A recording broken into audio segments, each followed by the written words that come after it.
Good evening વિદ્યાર્થી મિત્રો। આજે આપણે જોવા જઈ રહ્યા છીએ સાયકોલોજી। સાયકોલોજી એટલે કે મનોવિજ્ઞાન। એમાં આજે મહત્વનો આપણે ટોપિક જોવાનો છે શીખવાની ક્રિયા। શીખવાની ક્રિયા એટલે કે જુઓ તમે અલગ અલગ પ્રકારનું જાણવા શીખવાની પ્રયત્ન કરતા છો। જેમ કે આપણે મનોવૈજ્ઞાનિક વર્તનનું વિજ્ઞાન કહેવામાં આવે છે। હવે વર્તનનું વિજ્ઞાન કેમ એને કહેવામાં આવે છે? વર્તનનું વિજ્ઞાન એટલા માટે કહેવામાં આવે છે કે આપણું વર્તન ને ઈ બીજા સામા વ્યક્તિ કેવી રીતે ઓળખી શકે, આપણો પોશાક, આપણી રહેણી કહેણી, એના ઉપરથી આપણને આપણું વર્તન જાણી શકે છે। હવે મનોવિજ્ઞાનને આપણે શીખવાનું છે, કેવી રીતે શીખી શકીએ, આપણે એનો અનુભવ કેવી રીતે કરશું, એના ઉપર આજે જોવાનું છે। હવે શીખવાની ક્રિયાની પ્રસ્તાવના જોવા જઈએ તો મનોવૈજ્ઞાનિક વર્તનનું વિજ્ઞાન છે। હવે કેમ મનોવિજ્ઞાને વર્તનનું વિજ્ઞાન કીધું છે? આપણે મનોવિજ્ઞાન એટલે કે તમારા મગજના જ્ઞાનેન્દ્રિયો કેવી રીતે શિક્ષિત થાય છે, એના ઉપરથી આપણે કેવી રીતે વર્તન કરીએ છીએ એ સજીવોમાં, પર્યાવરણમાં અલગ અલગ પ્રકારના ભાગો ભજવતા હોય છે। જેમ કે આમાં સજીવ કોઈ પણ ઔપચારિક શિક્ષણની જરૂર નથી, એટલે કે તમે તમારું વર્તન છે એ બીજાને કેવી રીતે આપી શકો છો। જનીનોમાં રહેલી શક્તિઓ સાથે જન્મે છે, અમુક મર્યાદિત પ્રતિક્રિયા શીખે છે। એટલે કે ઉદાહરણ જોઈએ તો કીડીને ખોરાક ખેંચવું, પછી ગાયના વાછરડા દૂધ પીવું, માનવબળનું રડવું, આ વર્તનના પ્રકારો બે પ્રકારના છે, જેમ કે સાહસિક વર્તન અને ઔપચારિક વર્તન। હવે સાહસિક વર્તન એટલે કે ઔપચારિક શિક્ષણ છે, એમાં કોઈ પણ રીતે આપણે અલગ અલગ પ્રકારની ભૂમિકા ભજવવામાં આવે છે। જેમ કે જો કીડીનો ખોરાક ખેંચવું, ગાયના વાછરડાનું દૂધ પીવું, માનવબળ વધવું, તો આને સાહસિક વર્તન કહેવામાં આવે છે। પછી આગળ આપણે જોવા જઈએ તો શિક્ષિત વર્તન। શિક્ષિત વર્તન એટલે કે અન્ય લોકો ઉપર આપણે વર્તન જોઈને શીખીએ છીએ। આપણે અમુક બાબતો આવતી હોય એને જોવી અને પછી એનું શીખવાનું કાર્ય કરીએ છીએ, એને શિક્ષિત વર્તન કહેવામાં આવે છે। શિક્ષણ એ જન્મથી મૃત્યુ સુધી ચાલતી અવિરત પ્રક્રિયા છે। જો શિક્ષણ તમારે દરેક પાયાનું જ્ઞાન હોય છે, એમાંથી તમે કેવી રીતે મેળવો છો, કેટલું મેળવો છો, એ આપણે શિક્ષિતમાં જોઈએ। હવે માનવમાં શીખવાની અવસ્થાઓ કેટલા પ્રકારની? બાલ્યકાળ। હવે બાલ્યકાળમાં તરુણકાળ, યુવાકાળ, આપણે જોવા જઈએ તો તરુણ અવસ્થા હોય એમાં નાનપણથી લઈને તરુણ અવસ્થામાં કેટલી ભૂમિકા વર્તન ઉપર અસર કરે છે એની અસર જોવા જઈએ છે। પછી યુવા અવસ્થામાં આપણી જીવનની જટિલ સમસ્યાનો ઉકેલ બાલ્ય અવસ્થામાં ન આવ્યો હોય તો એ આપણે તરુણ અવસ્થામાં લઈએ। તરુણ અવસ્થામાં શિક્ષણ લઈ અને પછી આપણે યુવા અવસ્થામાં આપણી વિચારસરણી કેટલા ભાગમાં વ્યક્ત કરીએ છીએ એના ઉપર આધાર રાખીએ છીએ। પછી જોવા જઈએ તો આપણો આચાર, વિચાર, ભાષા, વર્તન, વાતો, પ્રેરણા, આવેગ, રીત, આ બધી ભૂમિકા આપણા વર્તન ઉપર અસર કરતી હોય છે। પછી જોવા જઈએ તો શીખવું એટલે જો મેન મહત્વનું છે શીખવું એટલે શું, તમે કેટલી બાબતો શીખો છો। હવે સીટી મોર્ગન એમ કહે છે કે શિક્ષણ એક અનુભવ અને પ્રયત્ન અને મહાવરાથી સાપેક્ષ કાયમી ફેરફાર। હવે જો શિક્ષણ એટલે અનુભવ, તમે શિક્ષણ કોઈ પણ રીતે મેળવ્યું, એનો અનુભવ કર્યો, અનુભવ કરીને એનો મહાવરો કર્યો, મહાવરો કરીને તમે વર્તનમાં કેવો ફેરફાર કરો છો એને આપણે શિક્ષણની વાતમાં લઈશું। જો અનુભવ, વર્તનમાં થતું પરિવર્તન અને સાપેક્ષ કાયમી પરિવર્તન, આ શિક્ષણની વ્યાખ્યા અનુભવ રજૂ કરે છે। પછી જોવા જઈએ આપણે તો અનુભવ, મહાવરા, પ્રયત્નનું પરિણામ, શીખવાની વ્યાખ્યા આપણે જોઈ લીધી, તો એમાં અનુભવ, મહાવરા, પ્રયત્નો કેવી રીતે જોવા મળે છે એના ઉપર આધાર આપણે રાખીએ છીએ। ઉદાહરણ, બાળકને જાતે પથારીમાં ઊંધું પડતા શીખવું કે ખસતા શીખવું તે શારીરિક પરિપક્વતાને કારણે થાય છે। જો અનુભવ, મહાવરા અને પરિપક્વતા, અનુભવ હશે તો આપણે બધું પ્રાપ્ત કરી શકશું। રેડી? એનો મહાવરો કરવાનો છે, મહાવરો કરીને આપણે કેવું પરિણામ લાવવાનું છે એના ઉપર આપણો અનુભવ નક્કી થાય। તાલીમ કે મહાવરાના કારણે ન થાય તો સંપાદિત શિક્ષણ ન કહી શકાય। હવે જુઓ તમે મહાવરો ન કર્યો, મહાવરાઓથી તમે એનું જ્ઞાન પ્રાપ્ત ન કર્યું તો એ શિક્ષણમાં આપણે કઈ રીતે લઈ શકશું? તો એના આધારે આપણે અલગ અલગ પ્રકારના અનુભવ, મહાવરાનો પ્રયત્ન કરવું જોઈએ અને શીખવું જોઈએ। એના પછી આપણે જોવા જઈએ તો કે વર્તનમાં થતું પરિવર્તન। હવે વર્તનમાં આપણે કેટલી રીતે ફેરફાર કરી શકીએ? જો આ લખેલું છે કોઈ પણ બાબતનું શિક્ષણ ત્યારે જ કહેવાય કે જ્યારે પહેલા જે વર્તન હતું તેમાં પરિવર્તન જોવા મળે। તમે કોઈ પણ રીતે કોઈ વસ્તુને જોવો છો એમાં સતત ને સતત તમારે પરિવર્તન લાવવું જોઈએ તો જ તમારા વર્તનમાં થતું પરિવર્તન કહી શકાય। જેમ કે સાયકલ પર બેલેન્સ રાખતા અને પેડલમાં મારતા શીખી જવું। હવે તમે કોઈ સાયકલ હાંકી જ ન હોય તો તમે એની સાયકલમાં એક વખત હાલતા અથવા શીખતા ન શીખ્યા હોય તો એને કઈ રીતે વર્તનમાં થતું પરિવર્તન જોઈ શકાય? એટલે કે સાયકલ પર બેલેન્સ રાખતા અને પેડલ મારતા શીખી જવું જોઈએ। તો આવું વારંવાર તમે મહાવરો કરશો તો તમે સાયકલ ચલાવી શકે છે એમ તમે કહી શકશો। એના પછી જોવા જઈએ તો આપણે સાપેક્ષ કાયમી પરિવર્તન। હવે તમે કાયમી પરિવર્તન તો ઘણા લાંબા સમય સુધી તમે કોઈ પણ વસ્તુને શીખો છો તો એ સાપેક્ષ બની જતું હોય છે. સાપેક્ષમાં કોનો સમાવેશ થાય? જો લીધેલું મોટા ભાગનું શિક્ષણ સ્થાયી અથવા લાંબા સમય સુધી ટકી રહેવાનું હોય રહેનાર હોય છે. એટલે કે લીધેલું મોટા ભાગનું શિક્ષણ હવે તમે અહીંથી ગમે એટલું પ્રાપ્ત કરો છો એ સાપેક્ષ કાયમી પરિવર્તન જોવા મળે છે. થાક, ઈજા, કેફી, દ્રવ્યને કારણે અલ્પજીવી કે પરિસ્થિતિમાં ટૂંકા ગાળાના ફેરફારનું શિક્ષણ નથી. જો આ તમે થાક લાગે તો જીવનમાં હતાશા આવે, ઈજા પહોંચી હોય અથવા કેફી પદાર્થનું તમે સેવન કરતા હો તો તમે એમ નહીં સમજતા મારે સાપેક્ષ પરિવર્તન મારામાં થતું, એ તો તમારા હારી નુકસાન થતું હોય છે. તમે કોઈ પણ મુહાવરો કરો છો એમાં તમે કેટલી ભૂમિકા ભજવી એને સાપેક્ષ પરિવર્તનમાં ફેરવવાની પ્રયત્ન કરો તો આવું બધું જોવા મળે છે. આગળ આપણે જોવા જઈએ તો આપણે હવે જોઈએ કે આપણે કેવી રીતે શીખીએ છીએ. તમારે કોઈ પણ વસ્તુઓ શીખવી હોય તો તમે હવે એમાં કેવી રીતે શીખશો, શું શીખશો, કેવું શીખશો, કેવી રીતે પરિવર્તન કરશો એના ઉપર આધાર આપણે રાખીએ છીએ. તો આમાં એમ છે કે શિક્ષણ મેળવી છે કેવી રીતે? તો આ પ્રશ્નમાં અનેક વિદ્વાનો જે સંશોધન માટે પ્રેરણા પૂરી પાડી છે. માનવી અને પ્રાણીની શિક્ષણ પ્રાપ્ત કરવાની પદ્ધતિ કેવી? માનવી છે તો માનવી આપણે કેવી રીતે પોતાનું શિક્ષણ મેળવે છે, પ્રાણી શિક્ષણ મેળવી કેવી રીતે લેશે, એનો અનુભવ કેવી રીતે કરે છે, એ પ્રાપ્ત કરવાની તરાહો હોય. તો તરાહોમાં આપણે અલગ અલગ પ્રકારના મોડેલો જોવાના છે. એમાંથી અનુકરણ દ્વારા શિક્ષણ મોડેલ, પ્રયત્ન અને ભૂલ, થોર્નડાઇકનો બિલાડી ઉપર પ્રયોગ, ઉપર જતા અભિસંધાન જે પાવલોએ આપેલો છે કૂતરા ઉપર પ્રયોગ કરેલો એનો આપણે પ્રયોગ જોવાનો છે, અને સ્કિનરનો ભૂખ્યા ઉંદરનો પ્રયોગ. હવે કહેવાનો અર્થ એ કે આ પ્રયોગો કરવાથી આપણે કેટલી પ્રેરણા મળશે, આપણે શિક્ષણ કેવી રીતે મેળવી શકશું એ અલગ અલગ પ્રકારના આપણે પ્રયોગો જોવાના છે. જેમ કે પહેલો જ પ્રયોગ આપણી સામે આવી રહ્યો છે થોર્નડાઇકનો બિલાડીનો પ્રયોગ. ચાલો થોર્નડાઇકનો પ્રયોગ ગોઠવણ. આ ખૂબ આઈએમપી આપણા માટે બની છે. અમેરિકન મનોવૈજ્ઞાનિક થોર્નડાઇક એક સમસ્યા પેટી બનાવી. જો એક સમસ્યા પેટી એને બનાવેલી છે અને એમાં સમસ્યા પેટીની રચના એવી રીતે કરવામાં આવી કે એક કળ દબાવતા પેટીનો દરવાજો ખુલી જતો. એટલે કે ટૂંકમાં ઈ સ્કિનરે થોર્નડાઇકે એક સમસ્યા પેટી બનાવી અને એમાં બિલાડી ઉપર એને પ્રયોગ કર્યો. હવે થોર્નડાઇકે ભૂખી બિલાડીને સમસ્યા પેટી મૂકી. ભૂખી બિલાડી એમાં એને પેટી પૂરવામાં આવી અને સમસ્યા પેટીની બહાર બિલાડીને દેખાય એવી રીતે ખોરાક મૂકવામાં આવ્યો. હવે બિલાડીએ અલગ અલગ પ્રકારના પોતાના પંજા વડે ભૂખી બિલાડીએ પોતાના પંજા વડે ખોરાક પ્રાપ્ત કરવા માટે અનેક પ્રયાસો કર્યા. પોતાના પંજા વડે ઘણી કરવાના પ્રયત્નો કરે છે છતાં પણ એને ધારી સફળતા મળતી નથી. અનેક પ્રયાસો કરવા છતાં બિલાડીને પોતાની અન્નગુટિકા પ્રાપ્ત કરવા માટે અનેક પ્રયાસો કરે છે, પરંતુ પોતે એને ખબર નથી હોતી કે મારો આ હાથો દબાવતા મારે ભૂખ સંતોષ છે. પરંતુ ભૂખી બિલાડીને એ નથી ખબર કે પોતાને કેવી રીતે મૂકવામાં આવે છે. આગળ જોવા જઈએ તો કે આ ઘટના આકસ્મિક હતી. બિલાડી હેતુપૂર્વક કળ દબાવી નહોતી કે જેને દરવાજો ખોલવાનો ખ્યાલ નહોતો. બિલાડીને કોઈ પણ પ્રકારનો ખ્યાલ નહોતો કે મારો ખોરાક અહીંયા જ રહેલો છે.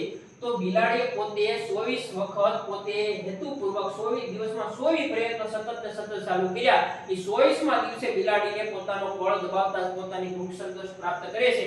આમ રીતે થોર્નડાઇકનો નિયમ સમજાવવાનું તારણ જ એટલું છે કે આના ઉપરથી તારણ એટલું નીકળે કે બિલાડી ઉપર પ્રયોગ કરવામાં આવે એટલે એને જાણવા મળે કે પોતાની હેતુપૂર્વક પ્રયત્નો અથવા તો મહાવરો કરે છે જેનાથી બિલાડી કેવી રીતે ભૂખને સંતોષે છે, કેવી રીતે પ્રાપ્ત કરે છે, કેમ એને સફળતા નિષ્ફળતા મળતી પછી સમસ્યામાં પોતાની પ્રાપ્ત સુધી એને પોતાનો પ્રયોગ ચાલુ રાખ્યો એવું જાણવા મળે છે. એટલે આપણે થોર્નડાઇકનો નિયમ બિલાડી ઉપર કરવામાં આવેલો ખૂબ આઈએમપી બની જતો હોય છે. એના પછીનો આપણે જોવા જઈએ તો કે અભિસંધાન. પાવલોએ કરેલો અભિસંધાન આપણે જોવાનું છે. અભિસંધાન દ્વારા શિક્ષણ એટલે કે ટૂંકમાં અભિસંધાન દ્વારા જે શિક્ષણ પોતાનું આપવામાં આવેલો છે ઈ પાવલોએ આપેલો છે. પાવલોનો અભિસંધાન આપણે જોવાનું છે. અભિસંધાન એટલે શું? અભિસંધાન એટલે જોડાણ કરવું એટલે કે એક વસ્તુને તમે બીજી વસ્તુ સાથે કેવી રીતે જોડો છો એનો પ્રયોગ આપણે જોવા જઈ રહ્યા છીએ. અભિસંધાન એ શિક્ષણની તરાહ છે. એ સાહસવાદ ઉપર આધારિત છે. હવે મૂળ તટસ્થ ઉદ્દીપક એટલે બાહ્ય દ્વારા વાતાવરણમાં થતું ઉદ્ભેદન એટલે એને આપણે ઉદ્દીપક કહેવામાં આવે છે. એટલે વાતાવરણમાંથી તમને કેવી વસ્તુ પ્રાપ્ત થાય છે એવી રીતે આપણે જોવા જઈએ તો કે અભિસંધાનનો આપણે પ્રયોગ જોવા જઈ રહ્યા છીએ, જેમ કે મગજના જોડાણને તમે કેવી રીતે જોડવું, તમે કેવી રીતે એક પોતાના મગજને સાંકેતિક રીતે સંવેદનમાં પ્રાપ્ત કરો. સંવેદન એટલે કે તમે જ્ઞાનેન્દ્રિય દ્વારા થતો ઉદ્દીપકનો અનુભવ, એટલે કે તમારા મગજને કેટલી રીતે તમે વાળો છો એવું આજે આ પ્રયોગમાં જોવા આપણે જઈ રહ્યા છીએ. એના પછી આપણે જોવા જઈએ તો કે અભિસંધાન જે પાવલોએ આપેલો પ્રયોગ જે છે એ આજે આપણે જોવાનું છે. જો ઇવાન પેટ્રોવિચ પાવલોનું યોગદાન. હવે જો આ રશિયન શાસ્ત્રી છે. જો આપણે જે થોર્ડાઇકનો પ્રયોગ જોયો તે અમેરિકન શાસ્ત્રી, તો હવે જોવાનું છે રશિયન શરીરશાસ્ત્ર ઇવાન પાવલો. 1849 થી 1963 માં પાચન ક્રિયાનો અભ્યાસ કરતા અનેક પ્રકારના પ્રયોગોને સમજાવ્યા. એમાં એને શાસ્ત્રીય અભિસંધાન અને રૂઢ અભિસંધાન તરીકે પણ ઓળખવામાં આવે. આને પ્રશિષ્ટ અભિસંધાનનો નિયમ આપવામાં આવે. આને કૂતરા ઉપર પ્રયોગ કરે. પાવલોનો કૂતરા ઉપર પ્રયોગ છે, એનો આપણે આજે જોવાનું છે. એક ભૂખા કૂતરાને કેવી રીતે પોતાનો અનુભવ કરે છે એનું આપણે આજે જોવા જઈ રહ્યા છીએ. ચાલો જોઈએ. હવે પાવલો પાચન ક્રિયાના અભ્યાસમાં રસ હતો. જો પાવલોએ એવો અભ્યાસ કર્યો કે આપણે કૂતરો તો એની લાળ ગ્રંથિ આવે. લાળ ગ્રંથિ, એ લાળ ગ્રંથિમાં પોતે ખોરાકને મૂકવામાં આવે. ઈ ખોરાક મૂકવાથી કૂતરાની લાળ કેવી રીતે સંતોષાય છે અને ભૂખ્યો કૂતરાને કેવી રીતે પોતાનો પ્રયોગમાં અનુભવ કરે છે એનું આપણે જોવા જઈ રહ્યા છે. જો કૂતરા ઉપર પ્રાયોગિક અભ્યાસ કર્યા પછી એને એવું જાણવા મળ્યું કે ઈ કેવી રીતે પોતાની ભૂખ સંતોષે. પાવલોએ તો એટલી બધી હદ સુધી એનો પ્રયોગ કર્યો કે એક ભૂખા કૂતરાને મૂકવામાં આવ્યો, પછી એક ઘંટડી વગાડે. હવે ઘંટડી વગાડતા એને એમ થાય છે કે આ મારી ભૂખ સંતોષે છે. પછી સાથે સાથે ઘંટડી વગાડે છે અને પોતાનો ખોરાક પ્રાપ્ત કરવામાં આવે છે. બંને વસ્તુ એક સાથે કરવામાં આવે છે. પછી થાય છે એવું કે ધીરે ધીરે પોતે પાવલોએ એવું અભિસંધાન કર્યું કે એક વખત ઘંટડી વગાડવી અને એક વખત ભૂખને સંતોષવી. તો બંને વસ્તુ સાથે મૂકવામાં આવે તો કૂતરાને એવું લાગે છે કે બંને વસ્તુ સાથે મૂકવામાં આવે છે અને ઘંટડી વગાડવાથી મારો ખોરાક પ્રાપ્ત થાય છે. આવું પોતે પાવલોએ એના અભ્યાસમાં રસ ધરાવ્યો છે. હવે જોવા જઈએ કે પાવલોએ પોતાના પ્રયોગ માટે એવું સાધન બનાવ્યું જેમાં કૂતરાને સ્ટેન્ડ ઉપર સ્થિર ઊભો રાખવામાં આવે. એટલે કે આ સ્ટેન્ડ છે, એમાં સ્ટેન્ડમાં એને સ્થિર ઊભો રાખવામાં આવે અને એના મોંમાંથી ઝડતી લાળ રસ માપન યંત્રમાં એકઠી થાય તેથી માપન શક્ય બને. એટલે કે આ કૂતરો છે અને અહીંયા એને ખોરાક મૂકવામાં આવ્યો. ખોરાક મૂકવામાં આવ્યો એટલે અહીંયા એનો ખોરાક પ્રાપ્ત કરવામાં આવ્યો. એટલે ભૂખ્યો કૂતરો એ ખોરાકને જોવે એટલે કેવી લાળ ઉત્પન્ન થાય છે. પછી જેવી લાળ ઉત્પન્ન થઈ પછી ધીરે ધીરે પાવલોએ એવો અભિસંધાન કર્યો સાથે સાથે ઘંટડી વગાડી. જેવી ઘંટડી વગાડી એટલે કૂતરો ઘડીક શાંત થઈ ગયો. પાછો ખોરાકનો ટુકડો પાછો લઈ લીધો અને પછી ઘંટડી ખાલી વગાડી. એટલે ઘંટડી વગાડવાથી એની લાળ ઉત્પન્ન થાય છે. બંને વસ્તુનું કહેવાનું એમ કે લાળ રસ અને ઘંટડી વગાડવાથી કૂતરાને પોતાની ભૂખ પ્રાપ્ત થતી હોય એવું પાવલો વિચારી રહ્યો છે. જો અહીંયા આપી દીધેલું છે કે એને ખોરાક અને ઘંટડી બંનેની રજૂઆત વારંવાર એકસાથે કરી એટલે આ રજૂઆત કરવાથી એને પુનરાવર્તિત ફક્ત ઘંટડીનો અવાજ સાંભળીને કૂતરાની મોંમાં લાળ ઝરવાની પ્રક્રિયા શરૂ જોવા મળે. એટલે કહેવાનો અર્થ કે પહેલા એને ખોરાકનો ટુકડો મૂક્યો અને પછી ખોરાકના ટુકડા સાથે એને પોતાની કેવી રીતે લાળ ઝરવાની ઘંટડી મૂકી અને એવી રીતે એનો પ્રયોગ આપવામાં આવેલો હતો. તો આ હતો આપણો શાસ્ત્રીય અભિસંધાન જે કૂતરા ઉપર મૂકવામાં આવેલો હતો. પાવલોનો અભિસંધાનનો પ્રયોગ વિશે ખૂબ મજાની માહિતી આપવામાં આવી છે. આના ઉપરથી એક તારણ એટલું જાણવા મળે કે પાવલોએ પોતાના એટલા કારક અભિસંધાન પણ કહેવામાં આવે છે. એનો અર્થ એવો કે એક વસ્તુ આપણે શીખવી હોય એના બાબતે આપણે કેટલી બાબતો જાણવા મળે એના ઉપર આ પાવલોએ અભ્યાસ કરેલો છે. ચાલો એના પછીની નેક્સ્ટ આપણે જોવા જઈએ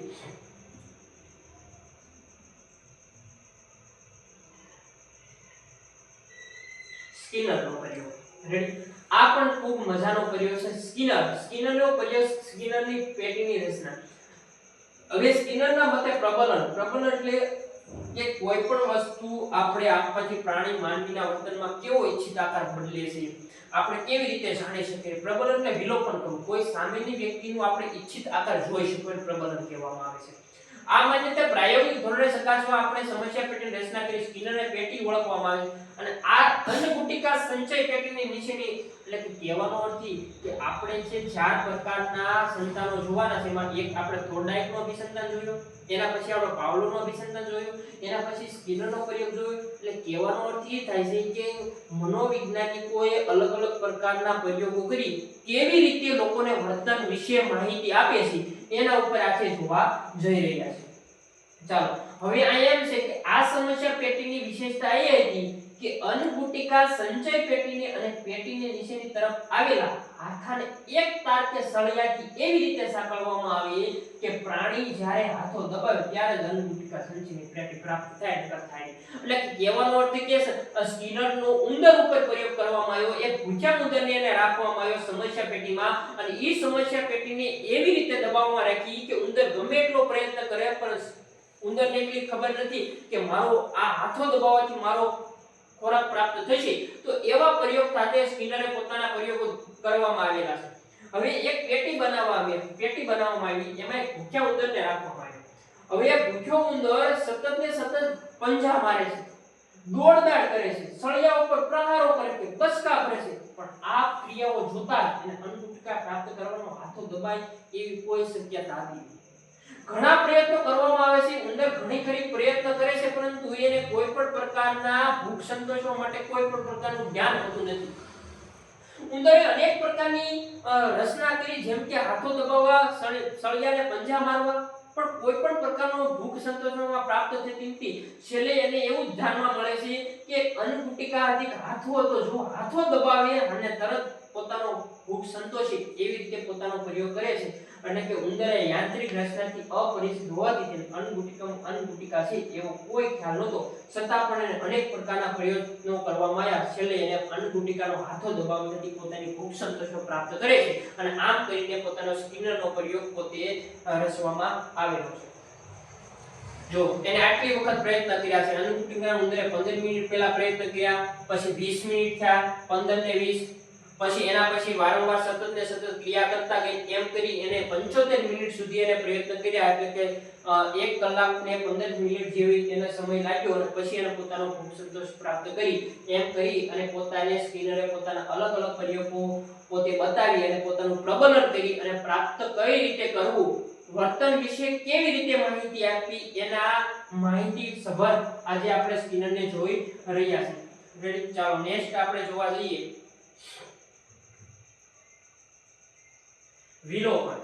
હવે વિલોપન એટલે કે શીખેલી પ્રતિક્રિયાનો લુપ્તા એટલે વિલોપન. હવે કે તમે બધું શીખી ગયા, અમુક વસ્તુ આપણે શીખવામાં જાણવા મળે તો શીખેલી પ્રતિક્રિયા એટલે કે અમુક વસ્તુ તમે શીખી ગયા, હવે તમને ખબર પડી કે કેવી રીતે આગળ વધવું, તો પછી તમે લુપ્તતા એટલે વિલોપન, તમે ક્યારે એનું વિલોપન કરો છો? એટલે એકવાર અભિસંધિત થયેલી પ્રતિક્રિયા પ્રાણી વારંવાર કરે છતાં પણ તેને પ્રબલન આપવાનું સદંતર બંધ કરવામાં આવે તો આ શીખેલી પ્રતિક્રિયાનું આપણ બંધ કરે છે તેને વિલોપન કહેવામાં. એટલે તમે અમુક વસ્તુઓ શીખી ગયા એને કેવી રીતે વિલોપન કરવું, કેવી રીતે સમાપ્ત કરવું, અમુક વસ્તુ આપણે જાણવા છતાં આપણે એને આવડતી હોય તો એને તમારે પ્રાપ્ત કરી અને કેવી રીતે બંધ કરવું તો એને વિલોપન કહેવામાં આવે છે. એ પછી પ્રાણીનું હોય કે પછી મનુષ્યનું હોય. તો એવી જ રીતે આપણે જોવા જઈએ તો સ્કિનરને પેટીમાં ઉંદર એકવાર હાથ દબાવી અન્નગુટિકા મેળવવાનું શિક્ષણ પ્રાપ્ત કરી લે. હવે ત્યારબાદ એની પ્રતિક્રિયા છતાં પણ વેરી કેવી રીતે પ્રાપ્ત કરે છે એના ઉપર આધાર રાખે છે. આગળ નેક્સ્ટ જોઈએ ઉદ્દીપકનું સામાન્યીકરણ. એટલે કે હવે ઉંદરે પોતાની સમસ્યા પેટી પ્રાપ્ત કરી લીધી તો એના પછીના કેવા ખ્યાલો ધ્યાનમાં રાખે છે, કેવી રચનાઓ પોતે રશિયન અમેરિકન શાસ્ત્રી સ્કિનર અપનાવે છે.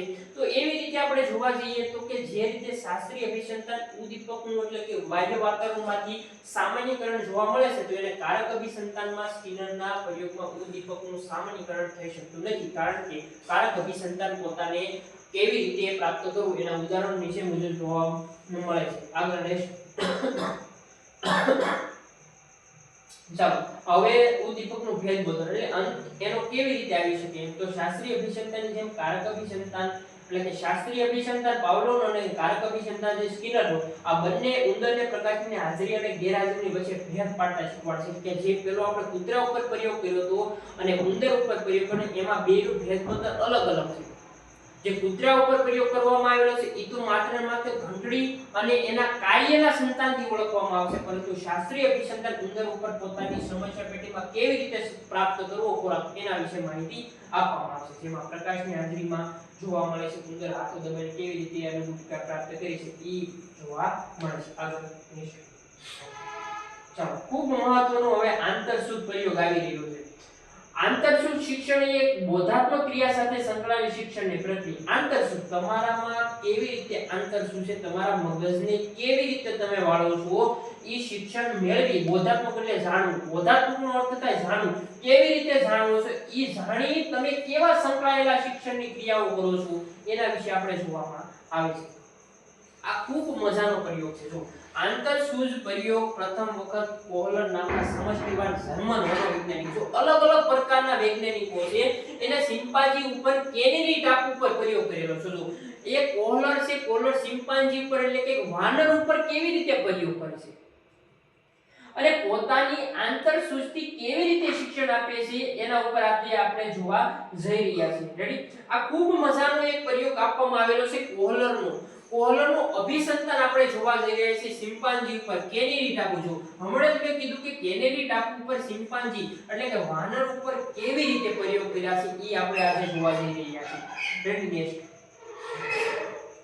ખૂબ મજાનું આ કીધું છે ઉત્ક્રાંતિવાદના સિદ્ધાંત પ્રમાણે નિમ્ન કક્ષા, નિમ્ન એટલે કે ઓછું, પ્રાણીઓની શિક્ષણ અનુકરણ દ્વારા પ્રાપ્ત થતું જોવા મળે છે। હવે આ પ્રયોગ એક સિમ્પાન્જી ઉપર કરવામાં આવ્યો, એક ભૂખ્યો સિમ્પાન્જી હોય છે, એ ભૂખ્યા સિમ્પાન્જી ઉપર એક લાકડીનો પ્રયોગ અને બે લાકડીનો પ્રયોગ, એટલે કે એક લાકડીના પ્રયોગથી કેળાની લૂમ કેવી રીતે પ્રાપ્ત કરવી। હવે એક ભૂખ્યા સિમ્પાન્જીને પોતે સમસ્યા પેટી પૂરવામાં આવે છે, એને લાકડી આપવામાં આવે છે, જેવી રીતે લાકડી આપવામાં આવે છે તો પોતે કેળાની લૂમ આસાનીથી લઈ શકતો હોય। પછી થોડીક ક્ષણ માટે એને શું કરવામાં આવે છે, એક લાકડી એને અંદર મૂકવામાં આવે છે અને કેળાની લૂમ થોડી દૂર મૂકવામાં આવે છે। જેવી બંને ચિંપાંજી પોતાના પ્રયોગ કરવા મળે છે, સતત ને સતત એવા પ્રયોગો કરવા છતાં એને પોતાનો સંતોષાની ભૂખ પ્રાપ્ત થતી નથી। પછી ધીરે ધીરે એનાથી લાકડી દૂર જતી હોય છે અને પોતાનો જે ભૂખ સંતોષવાનો પ્રયત્ન હોય છે એ નિષ્ફળ થતો જતો હોય છે। એટલે ચિંપાંજીને પોતાની જે સમસ્યા પેટીમાં એક લાકડી હતી, બંને લાકડીને ભેગી કરે છે અને ભેગી કરી અને કેળાની લૂમ પ્રાપ્ત કરતો હોય છે। એટલે કે એક લાકડીનો કોહલરનો ચિંપાંજીનો પ્રયોગ અને બે લાકડીનો પ્રયોગ પણ એનો આપેલો હોય છે। નેક્સ્ટ ચાલો, એક લાકડીનો પ્રયોગ જો આપણે એમ જોયું કે કોહલરે જટિલ સમસ્યાની એક ચિંપાંજી ઉપર પ્રયોગ કરવામાં આવ્યો। ચિંપાંજી કેવી રીતે પોતાની ભૂખ્યા ચિંપાંજી પાંજરામાં પૂરવામાં આવે છે, કેળાની લૂમને કેવી રીતે મૂકવામાં આવે છે, કેળાની લૂમ લઈ અને પોતાની એક લાકડી વડે કેવી રીતે મૂકવામાં આવે છે અને પોતે પોતાની કેળાની લૂમથી કેવી રીતે પ્રાપ્ત થતો હોય છે એની બાબતો આજે જોવા મળે છે। નેક્સ્ટ બે લાકડીનો પ્રયોગ, બે લાકડીનો પ્રયોગ જોવા જઈએ તો કે કેળાની લૂમ પહેલા પ્રયોગ કરતા થોડી દૂર મૂકવામાં આવી, દૂર મૂકવામાં આવી। પ્રથમ પ્રયોગવાળી લાકડી ચિંપાંજીના હાથમાં આવી શકે તેમ નહોતી, એટલે કે પોતે એક નાની લાકડીને મૂકી અને સાથે સાથે બીજી લાકડીને ખૂબ દૂર મૂકવામાં આવી।